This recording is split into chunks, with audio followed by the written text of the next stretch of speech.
Kalau kita bicara mengenai likuiditas dari sukuk ini, maka dapat dikatakan liquid. Kenapa? Karena ini bisa diperjualbelikan pada market sekunder.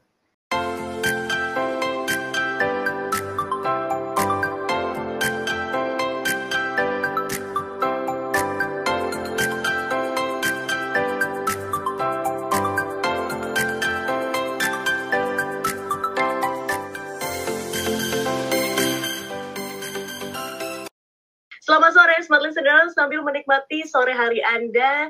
Di hari ini saya Tasya Rustama dalam 1 jam ke depan akan menemani Anda dalam program Smart Market Insight bersama dengan tokoh inspiratif investasi Indonesia, Mas Ryan Filbert. Selamat sore Mas Ryan. Selamat sore Mbak Tasya, selamat sore kepada Smart Listeners dimanapun Anda berada. Oke, first trial ya nih. First trial. Apa perjumpaan pertama kita? Tidak pernah ngobrol di belakang layar, hanya 5 menit terakhir tadi langsung saya bilang, saya ini merasa tua. Karena lewat penyiar mah ketemu penyiar lain juga, siap. Berganti-ganti penyiar ya, Mas Ryan ya. Tapi intinya saya setia sama Smart FM juga ya kan. Ya, jadi terus mengedukasi Indonesia, siap. Yes, karena kita sejalur nih, apa namanya tujuannya. Oke, Mas Ryan, di sore hari ini kita akan berbincang seputar peluang investasi sukuk retail, Mas Ryan. Nah, kalau misalnya kita ngomongin surat berharga, surat utang negara gitu ya, ini ada sebuah kalimat gitu yang saya dapatkan. Kalau misalnya kamu menginvestasikan uang kamu di surat utang negara, ini sama aja kamu berkontribusi untuk menjadi pahlawan negara. Saya dibuka dengan statement itu, benar nggak sih? Kalau Mbak setuju nggak dengan kata-kata itu? Langsung kita uji loh. Jadi baratnya langsung pelonco depan layar. Takut. Saya setuju nggak ya? Bisa dikatakan iya, tapi ya nggak segitunya. Dari mananya gitu ya? Logikanya dari mana ya? Oke, baik, begini.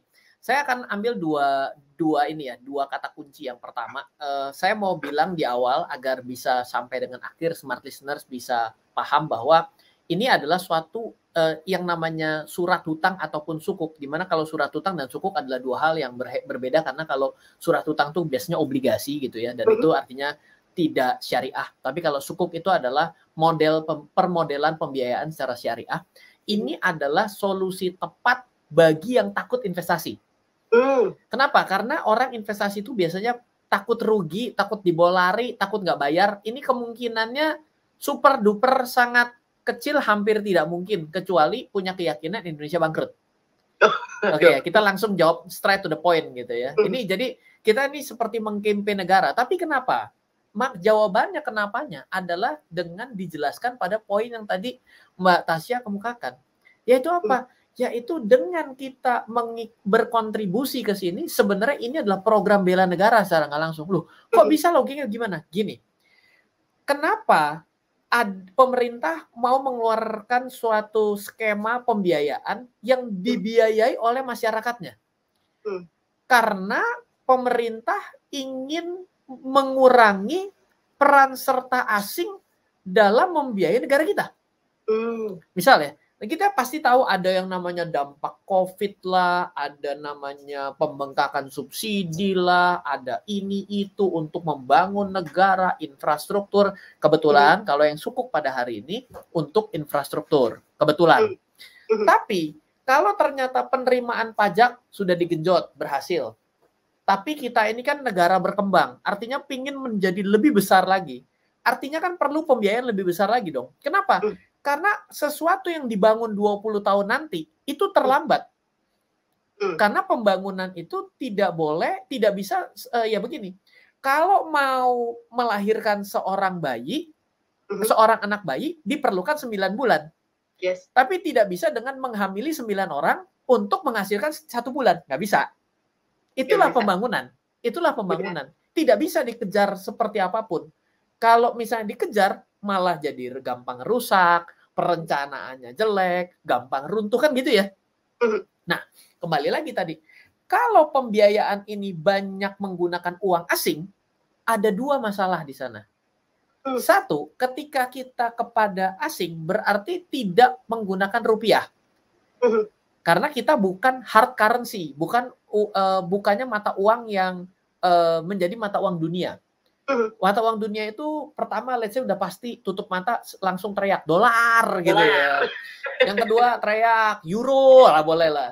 Yang ketiga teriak mulai bingung. Jepang, yen kan gitu ya.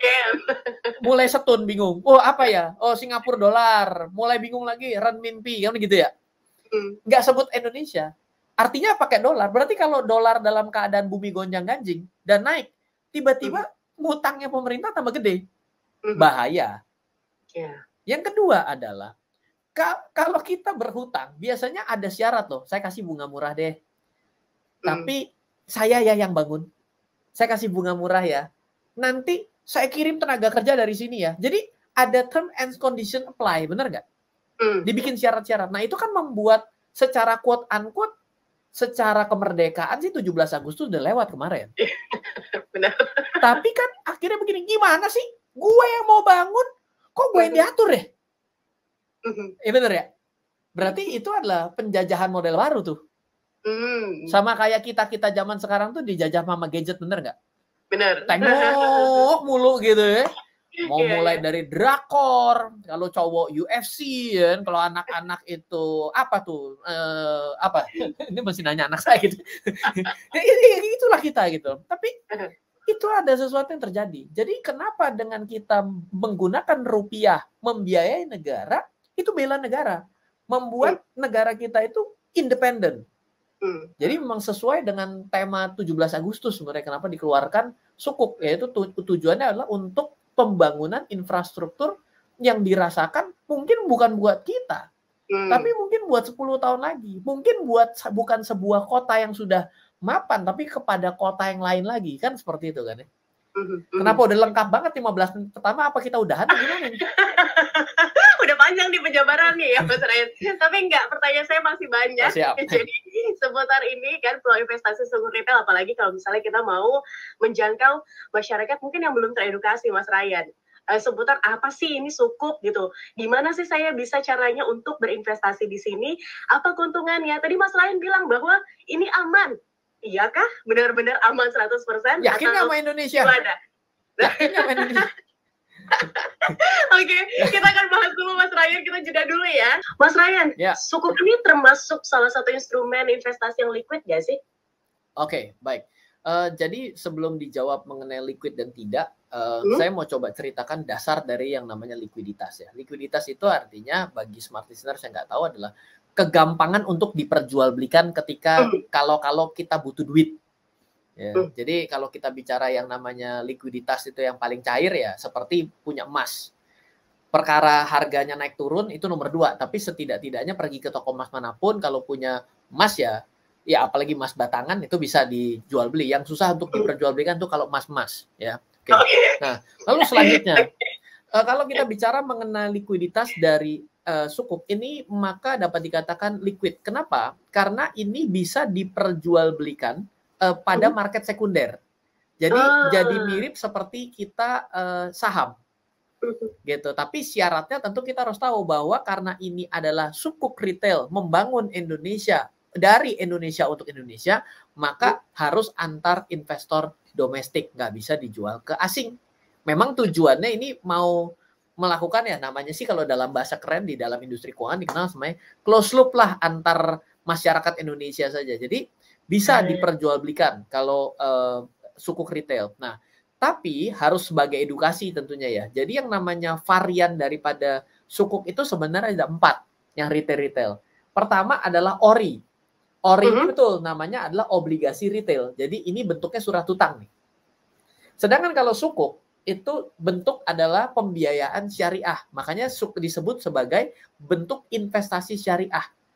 Di mana akad yang digunakan itu memang sudah dinyatakan syariahnya oleh Dewan Syariah Nasional untuk DSN MUI untuk sukuk ini sudah sesuai dengan prinsip syariah, sehingga modelnya itu seperti sewa menyewa.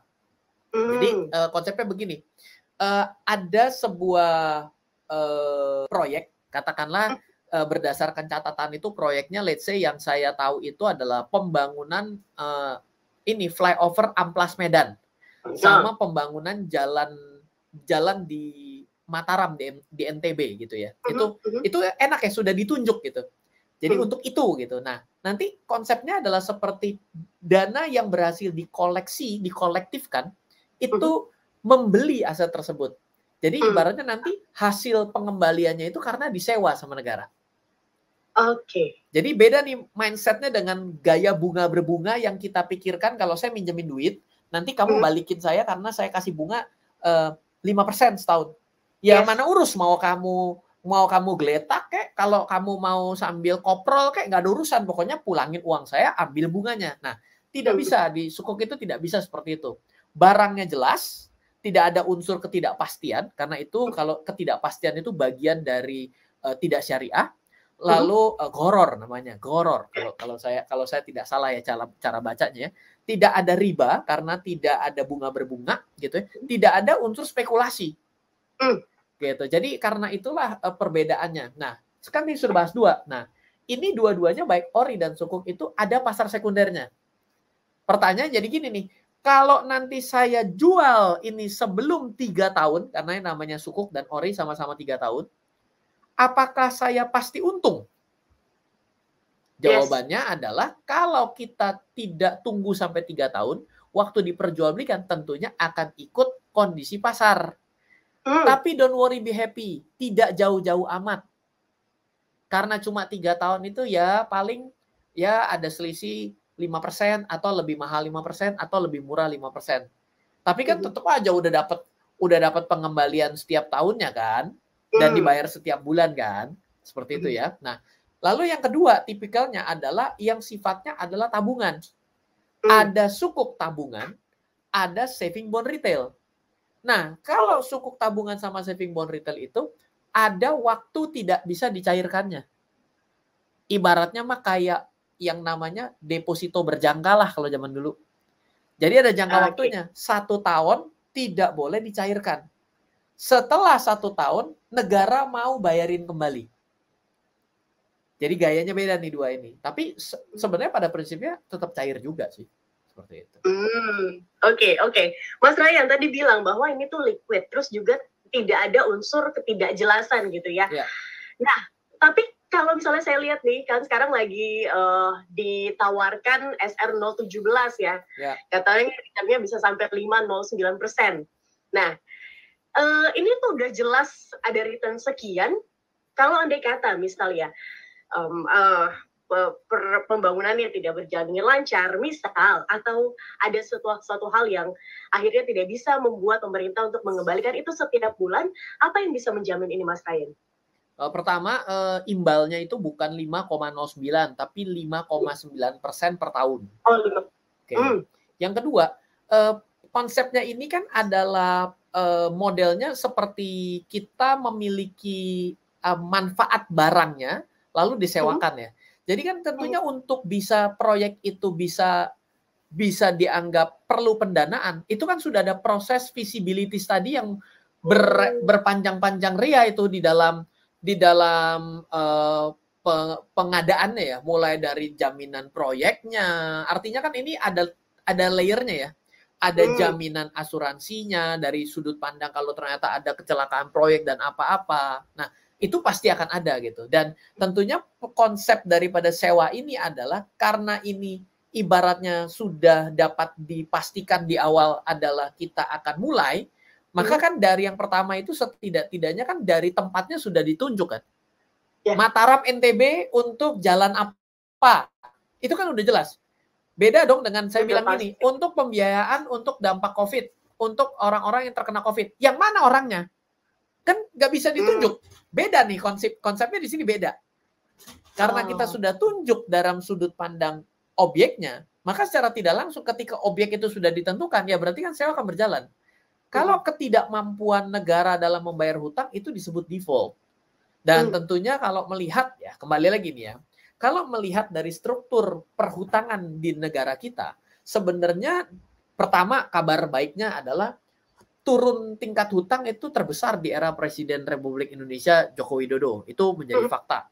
Ya. Yang kedua, sebenarnya nilai persentase hutang kita terhadap pendapatan kita itu around 30 atau 40%. Artinya kalau ibaratnya saya punya gaji ya, gaji saya adalah 10 juta, saya ngutang ke bank 4 juta, itu dikasih sama bank. Karena biasanya nilai sampai dengan 50% itu masih dianggap adalah suatu hutang yang secara analisa kelayakan itu masuk akal. Gitu. Kecuali kita bilang gini, wah saya kok takut ya untuk ngelihat struktur hutang dengan pendapatannya Jepang. Jepang itu struktur hutang dengan pendapatan 3 kali lipat. Masih damai. Kenapa? Gak mudah ya untuk berhutang ya di sana ya, Mas Ryan? Gampang-gampang aja tuh. Masih jauh. Jadi artinya kalau kita bilang gini, nanti susah ya. Kalau kita ngomong begini, ada orang bilang gini, yo Pak, itu kan beda Pak, Jepang Pak, negeri para Gundam. Tuh, emang kenapa? Di sini juga ada Gatot Kaca. Iya, jadi artinya kalau dibawa-bawa dengan cara-cara yang alasannya jadi nggak sama, jadi bingung kan? Kan tadi kita bicara mengenai persentase, kita tampilkan secara persentase kita baik-baik saja. Singapura lebih kejang-kejut dari kita, sudah 1:1. Iya. Gitu loh. Jepang itu sudah 3:1 gitu. Indonesia 0, gitu. Tapi ketika kita kasih contoh begitu ya kembali lagi ilmu lain. Karena kan hidup ini banyak bukan ilmu analisa nanti, ilmunya cocokologi. Mana yang dicocokin itu yang dianalogikan. Susah, Bos. Oke, Mas Ryan, ada nggak sih hubungannya sukuk ini dengan suku bunga? Karena kan baru ya BI menaikkan suku bunga katanya. Silakan Mas Ryan. Iya, ini kemarin sih sebenarnya menarik ya dengan diterbitkan tanggal 19 Januari, terus rapat Dewan Gubernurnya juga langsung setelah itu gitu ya. Sebenarnya ya ini pintarnya pemerintah kita untuk menjual negara kita, itu bagus ya, itu harus pintar gitu. Kan kita tinggal berhitung gini ya, kalau saya dengan 5,9% ada keuntungan dalam saya berinvestasi pada sukuk itu adanya insentif pajak loh, PPh-nya cuma 10%. Sedangkan kalau saya pergi ke bank dengan saya deposito atau saya penempatan secara tabungan syariah, itu saya dapat suku bunganya kena potong 20% atas PPh. Di mana kondisi angkanya itu hampir mirip-mirip. Bahkan dengan belum dinaikkan dengan 5,9, bila kita pergi dengan suku bunga acuan Bank Perkreditan Rakyat yang nilainya 6%, netnya gedean sukuk. Dan ketika saat ini suku bunga acuan dinaikkan, biasanya naiknya itu bakal lama. Kenapa? Karena kalau bank itu suruh cepat-cepat naikin suku bunga, itu dia berat. Kenapa? Karena dia harus mengejar pendapatan dulu atas kreditnya yang dinaikkan suku bunganya, baru bisa menaikkan suku bunga tabungan. Itu jadi agak terlambat dan nggak bisa direct ya. Dan yang terjadi itu biasanya yang akan ditekan pertama kali itu adalah kucuran kredit terlebih dahulu agar ada pendapatan gitu. Jadi akan ada selisih. Jadi kalau dibilang apakah dengan dinaikkan, ya mungkin membuat masyarakat jadi terbagi dua cara pemikirannya. Aduh, lebih baik saya stay pada bunga tabungan atau saya pergi ke sukuk ya. Tapi kalau dihitung itu walaupun udah dinaikin pun masih kalah. Ya udah deh saya ke sukuk aja. Jadi sebenarnya ini pintar-pintarnya pemerintah untuk memarketingkan sukuk juga sih menurut saya. That's good. Oke, dan pas banget ya, dan pas banget gitu momennya ada sukuk yang sekarang sedang ditawarkan. Cocokologi. Jangan salah, pokoknya kalau sudah ketemu saya itu analisa jarang, cocokologi sering. Oke, baik. Mas Ryan, kita masih akan terus berbincang seputar peluang investasi sukuk ini, apalagi untuk smart listeners mungkin yang masih takut-takut nih, Mas Ryan. Ya. Gimana ya caranya untuk berinvestasi di dalamnya, kemudian ada nggak sih hal-hal yang harus saya khawatirkan seputar sukuk retail ini? Dan kita akan kembali ya. Mas Ryan, sering ya berinvestasi di sukuk retail? Oh, saya penempatan full plafon saya kalau di bank beberapa kali suka nggak dapat penjatahan. Kalau sekarang saya sudah punya penjatahan sendiri. Wow, oke, gitu tuh ada penjatahannya ya? Oh, kalau yang kali ini rada nggak terlalu rame, tapi nggak tahu ya, beda ya, karena beberapa waktu yang lalu tuh pernah ada yang ori itu, waduh itu sampai keliling itu beberapa itu nggak mau ngasih. Karena sudah full gitu ya. Kalau yang kali ini sebelum mulai udah ditanya, mau penempatan nggak Pak? Oh ya siap, gitu kan. Jadi udah temenan soalnya kan. Iya, masalah penempatan berapa itu kan beda cerita. Tapi yang jelas adalah memang yang kali ini alokasi kebetulan saya sudah ada. Seperti itu. Baik. Oke, Mas Ryan tadi di off air ya, saya tanyakan ini, kalau misalnya kita lihat pengertian dari sukuk salah satunya adalah adanya underlying asset. Mungkin bisa dijelaskan Mas Ryan. Sebenarnya ini kan kayaknya untuk masyarakat awam tuh kayak wah banget gitu istilahnya underlying asset apa itu kan? Nah mungkin bisa dijelaskan Mas Ryan. Ya underlying gitu ya. Berarti kan kalau disebut sebagai underlying itu adalah hal yang mendasari gitu ya. Jadi basic dasarnya tuh apa sih? Jadi kalau misalnya orang-orang keuangan tuh bilang ini tuh melakukan transaksi ini underlying-nya apa? Ditanya tuh dasar sebenarnya gitu.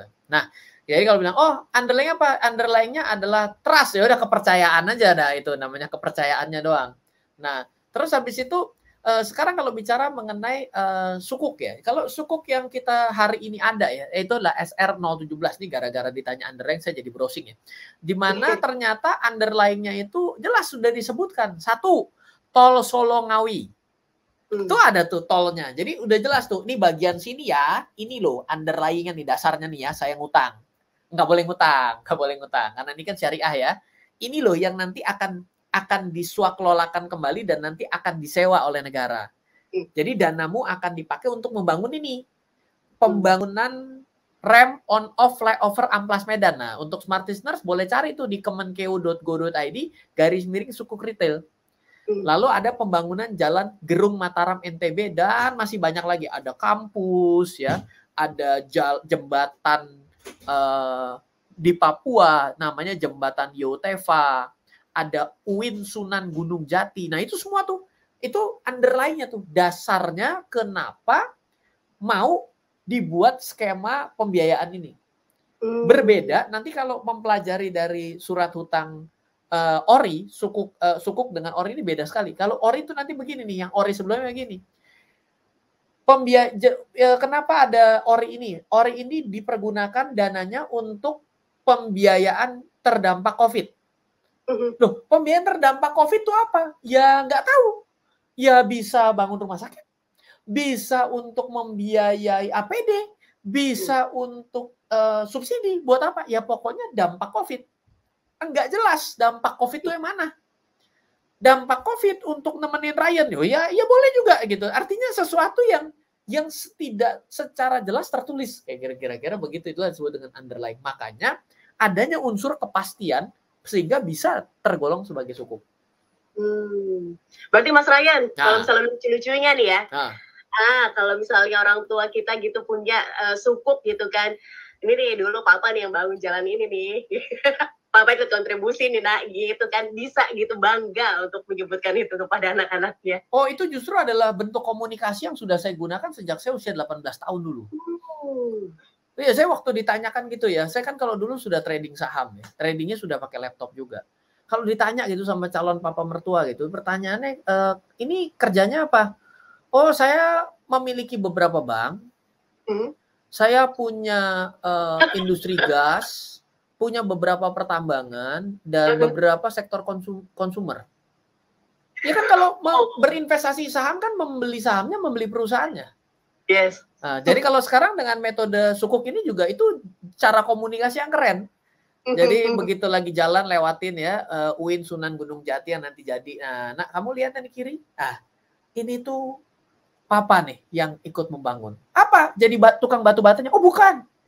Selain itu, yaitu apa? Oh ini saya yang membiayai. Keren banget, bapak gua kaya. Betul, memang harus begitu. Emang cara komunikasi itulah yang memang harus dibangun. Makanya kenapa dengan berinvestasi pada sukuk ini ikut membangun negara. Betul ya? Kata-katanya kan begitu ya? Ya ini jadi sebenarnya Ibu Sri Mulyani yang nyontek kata-kata marketing saya atau saya yang nyontek kata-kata marketing Ibu Sri Mulyani? Coba nanti saya telepon dulu sebentar. Mau nanya. Harus di cross check ini. Di cross check ini. Siapa yang bayar siapa royaltinya ini?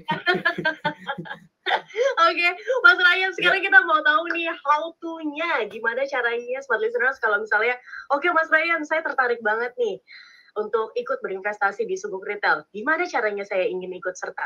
Oke, cara yang paling konservatif ya, paling jadul ya. Pergi ke bank-bank dengan plat plat merah lah, BUMN lah, BUMN. ya. Tapi dibilang plat merah tidak bisa sekarang. Kenapa? Semua logo bank BUMN biru semua. Jadi plat biru harusnya. Jadi plat biru harusnya kalau saya bilang ya. Nah, jadi pergilah ke sana, tanya di sana, saya mau penempatan suku. Beda deh dengan zaman 10 tahun yang lalu. Itu customer service bank itu kalau dibilang, oh saya mau beli ori, dia nyari kutu langsung, dia bingung. Karena dia belum di training gitu. Kalau sekarang customer service udah jago-jago. Oh, Sukonya siapa? Udah tahu lah dia gitu. Ya terus habis itu ya carilah bank-bank besar di Indonesia. Itu cara yang zaman old ya. Kalau zaman now ya tentunya yang syariah, bank syariah tuh ada ya. Bank syariah BUMN tuh ada lah. Terus juga melalui sekuritas. Ya bisa kayak beli saham. Karena kan penerbitan surat-surat berharga itu ya memang melalui sekuritas itu kan bisa. Surat berharga itu kan bisa saham, bisa surat utang. Ya. Lalu ya bisa juga melalui aplikasi-aplikasi zaman now. Ya, ada juga beberapa peer-to-peer lending juga bisa jualan untuk surat berharga negara. Itu juga bisa.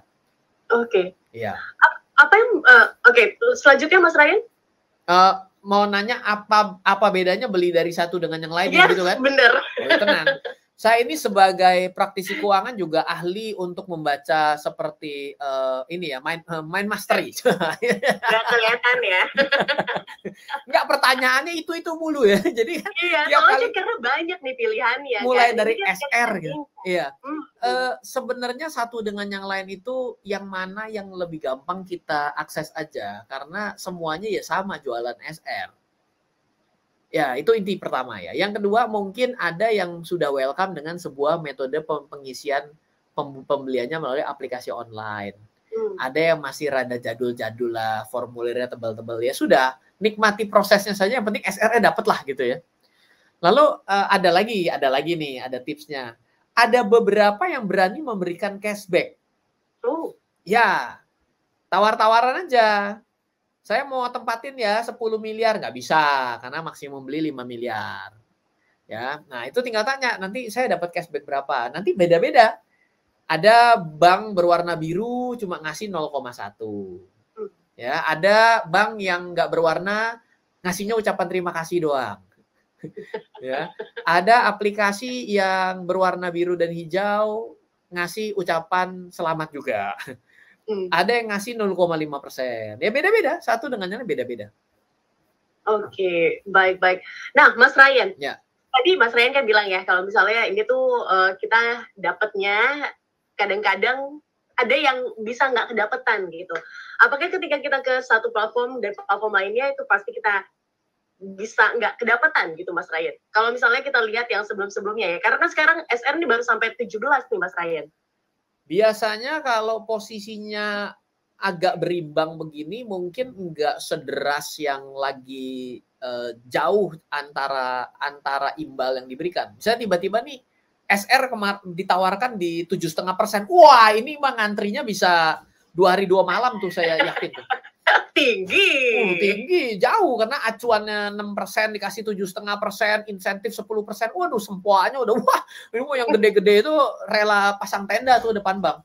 Tapi kalau yang nilainya berimbang gini sih penyerapannya akan agak slowly but sure, tapi tetap terpenuhi lah.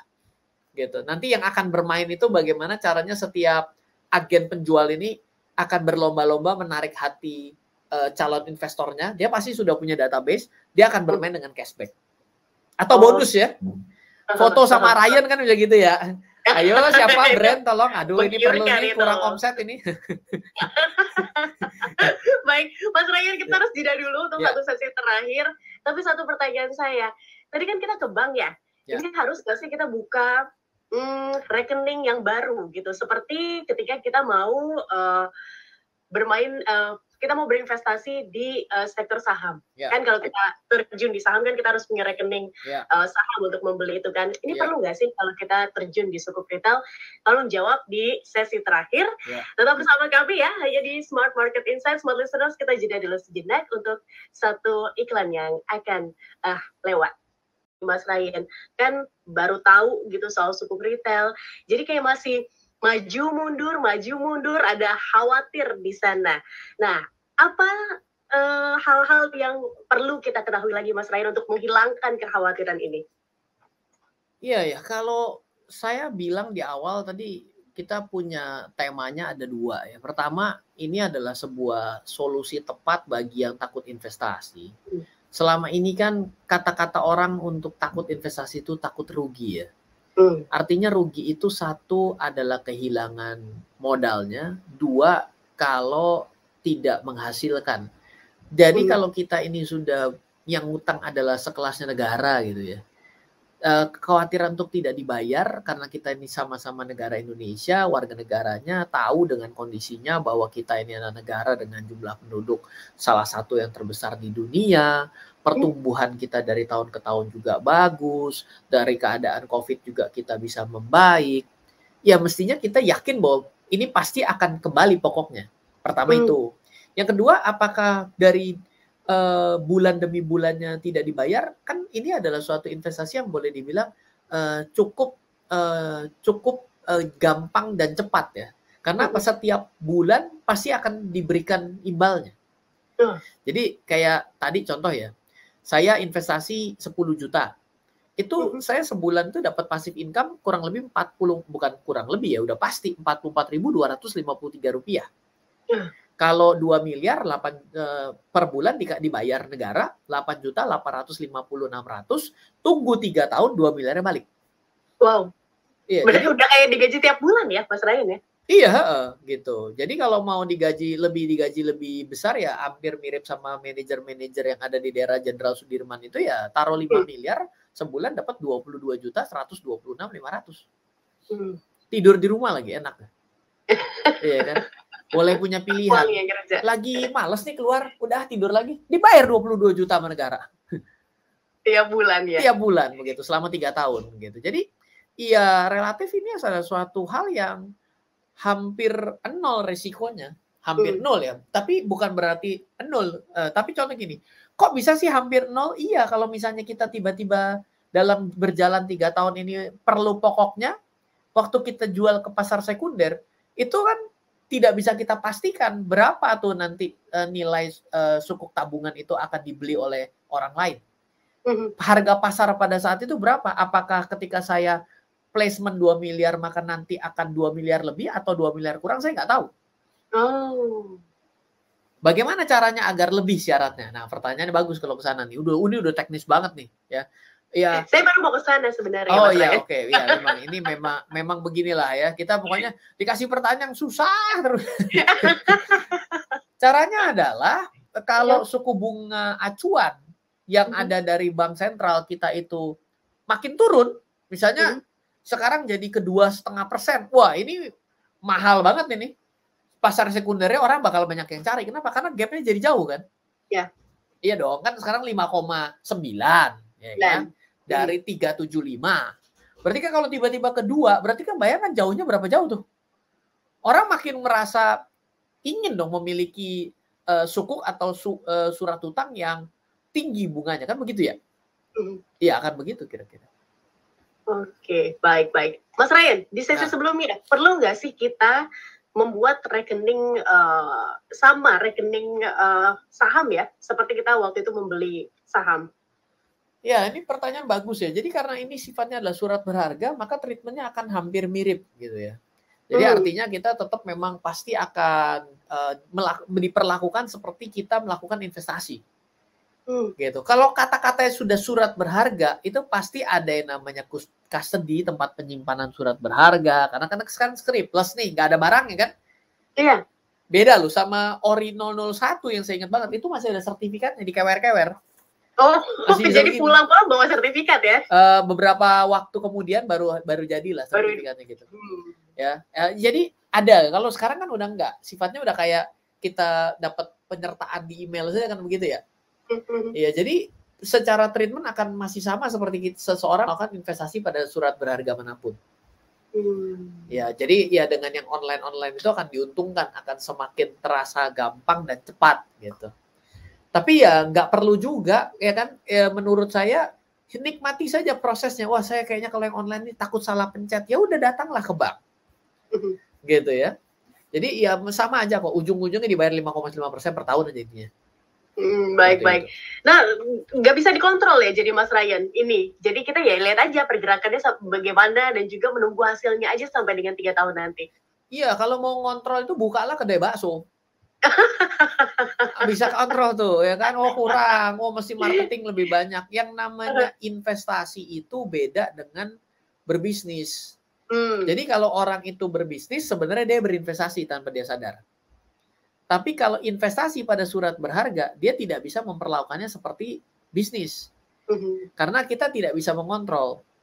Ya sudah, ya diam saja. Memang sifatnya pasif. Kita beli saham. Bisa beli saham lah. Saham bank-bank BUMN di Indonesia yang TBK. Emang kalau saya tiap hari ngawasin satpamnya kerja, apa omsetnya akan naik? Enggak juga. Saya beli 1000 lot misalnya tiba-tiba ya. Saya datang ke salah satu bank. Dibukain pintu. Pinter ya, kerja kamu bagus, pertahankan. Kamu kurang nih pemasarannya. Ditanya, siapa lo? Iya, saya pemegang saham. Ya udah, kamu duduk aja dia, bahkan udah ada manajemen. Masa laganya tiba-tiba jadi kayak manajemen ya kan? Pemegang saham itu memang pasif, do nothing. Baik, dinikmatin aja prosesnya. Iya. Oke, Mas Ryan, ini ada Bu Ana dari Depok. Iya. Yang mau memperjelas sepertinya nih ya. Ya. Jika berinvestasi di sukuk retail dengan tenor 3 tahun, setelah 3 tahun berlalu, selanjutnya akan dikembalikan kembali uang yang kita investasikan di awal ya, Mas Ryan. Iya, betul. Berarti setelah kita mendapatkan return tiap bulan, kita juga mendapatkan pengembalian dana yang kita investasikan di awal ketika jatuh tempo. 100%, ya betul. Kembali 100%. Bisa kurang-kurang dikit kalau nraktir saya. Hati-hati Bu, banyak Mas Ryan ini Bu kalau minta traktir. Jangan khawatir kalau traktir makan tipis badannya, udah nggak mungkin makan banyak. Baik, Mas Ryan, Ya. Hal ya ini kan sudah kurang lebih 3 menit terakhir. Ya. Hal-hal yang harus kita ketahui lagi seputar sukuk retail ini untuk sekaligus penutup dan juga membungkus perbincangan kita di sore hari ini. Silakan Mas Ryan. Ya, anyway yang namanya investasi sukuk ini boleh dibilang adalah suatu investasi yang memang sangat minim risiko. Dibilang untungnya kecil ya tergantung uangnya berapa banyak aja. Ya kalau uangnya 5 miliar lumayan, tetap 22 juta tetap berasa. Beli cendol bisa 2 gerobak tuh kan gitu ya. Tetap sama abang-abangnya dibeli jangan-jangan. Tapi kalau ditanyakan apakah ini menjadi jauh lebih pas dimiliki dibandingkan saya deposito? Iya. Sebagian yang semakin ngerti bisa ya dan tidak gitu. Nah, hal-hal seperti ini memang adalah suatu strategi lanjutan lah kira-kira. Jadi misalnya ya, saya menulis di buku Investor Blueprint, di mana Investor Blueprint itu adalah peta orang dalam berinvestasi. Nah, yang perlu kita perhatikan di sini adalah tingkat inflasi nih. Dengan adanya gonjang-ganjing mengenai BBM mau dinaikkan gitu ya. Ini menjadi sesuatu yang akan men-trigger kenaikan inflasi menuju kenaikan suku bunga. Bila kenaikan suku bunga benar terjadi, maka kalau ternyata lebih daripada 1 titik, maka kita punya sukuk retail kan dikunci 3 tahun. Iya. Berarti kan akan kalah suku bunganya kan? Nah, jadi ada hitung-hitungan yang harus kita perhatikan. Tapi ya tetap saja bagi seorang pemula, ini boleh dibilang hampir tidak ada resikonya. Jadi memang kalau ini mau dibikin advance, of course selalu ada. Tapi kalau ini mau dibuat menjadi basic, ya bisa juga dengan cara yang gampang seperti yang kita bicarakan selama 4 sesi ini.